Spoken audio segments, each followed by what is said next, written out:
नमस्कार, मी श्रद्धा हनुमंतराव.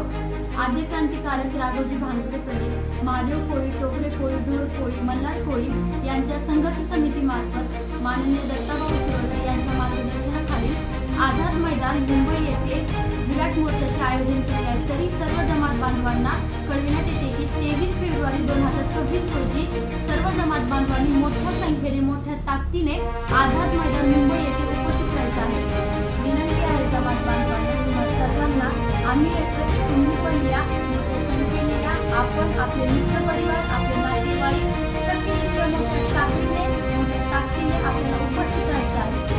वेळ आली आहे त्या झोपलेल्या सरकारला उठवण्याची, सांगण्याची ही राजेशाही नाही, हुकुमशाही नाही, ही लोकशाही आहे आणि या लोकशाहीमध्ये न्याय हे आमचा हक्काच आहे आणि आम्ही तो मिळवणारच. पिढ्यानपिढ्या होत चाललेल्या अन्यायाला वाचा फोडण्यासाठी आपले माननीय दत्ताभाऊ सुरवसे हे अहोरात्र झटत आहेत आणि ते उपोषणाला बसणार आहेत. तर त्यासाठी आपल्या सर्व जमात बांधवाच्या साथीची गरज आहे. म्हणून तुम्हा सर्वांना मी कळकळीची विनंती करते की सर्वांनी मोठ्या संख्येने, मोठ्या ताकदीने आणि मोठा आवाज घेऊन आपल्याला आझाद मैदान मुंबई येथे 23 फेब्रुवारी 2026 रोजी उपस्थित राहायचं आहे. आम्ही येतोय, तुम्ही पण या. जय आदिवासी, जय भीम, जय शिवराय, जय संविधान.